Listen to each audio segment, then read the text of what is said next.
People say other woman like it's a bad thing, but I yearn to be the other woman, because by other woman, I mean other mother. Other mothers are those children, people in a child's life to whom the child can go for a fresh perspective, a hot snack, a reminder that things aren't always better on the other side of the cul-de-sac. Other mothers don't have to be women, and they don't have to be mothers. They must only possess a sympathetic ear, a stocked pantry, and the objectivity that can be hard to come by in the emotional fog that sometimes clouds interaction between actual mother and child.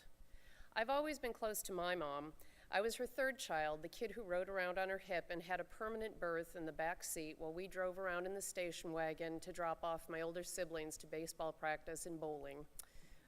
We didn't clash much even when I was a teenager.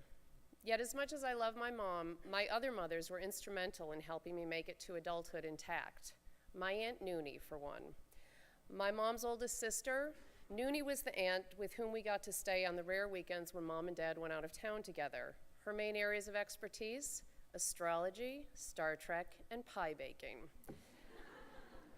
She owned my mom in all those categories, and even now if I'm back east for a visit, I pray that Noonie has made me a pie and will give me some insight into how the year ahead is going to unfold for us Tauruses.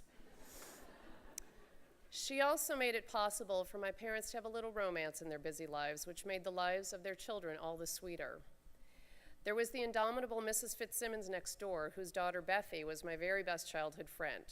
If you added up all the time I spent at the Fitz's house versus my own during the first 10 years of my life, it would be a 50-50 split. We had cable first, but they had Beatles albums and a top-of-the-line dress-up bin. The merry chaos of their large Irish Catholic family was always entertaining, but sent me back home with a new appreciation for the relative calm of my own house. In high school, my primary other mother was Mrs. Moretti, mom of my best friend Lisa.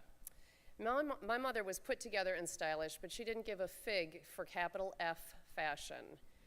Mrs. Moretti, on the other hand, had 3 teenage fashion plate daughters, shopped the fancy stores in town, and read Vogue magazine, all of which conferred her an authority with which I refused to credit my own mother.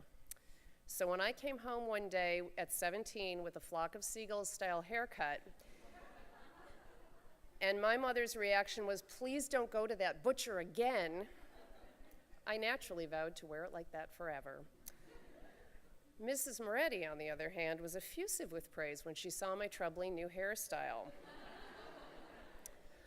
But a few days later, as Lisa and I sat drinking tab and eating pretzels in the kitchen, Mrs. Moretti slid a page from a fashion magazine across the table to me. It pictured a wholesome, pretty girl with a shoulder-grazing bob, the same shade of blonde as mine. Mrs. Moretti said, "That might look nice on you," then turned away to wash some dishes.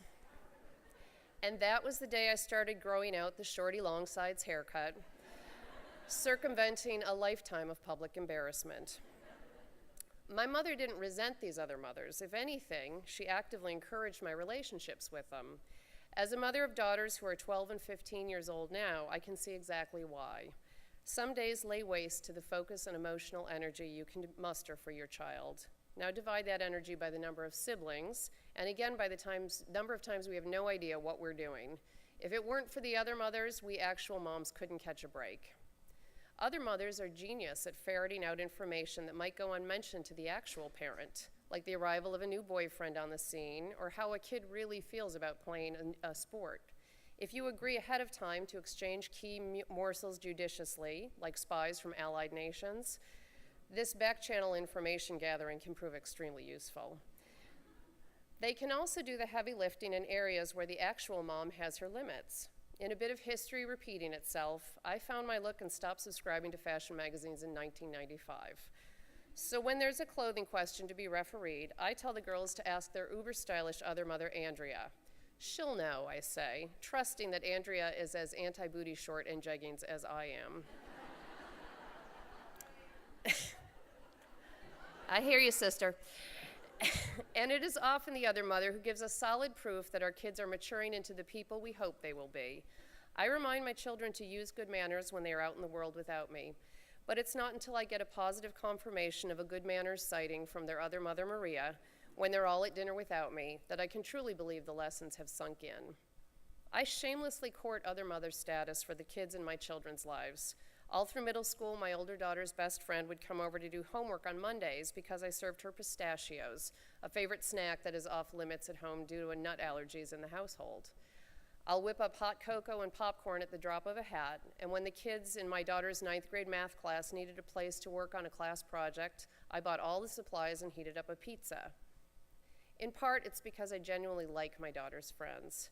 But all those conversations I'm hearing from the next room as I slowly cut the pizza and stack the dishwasher give me insight into the world in which my children live and the people who surround them there.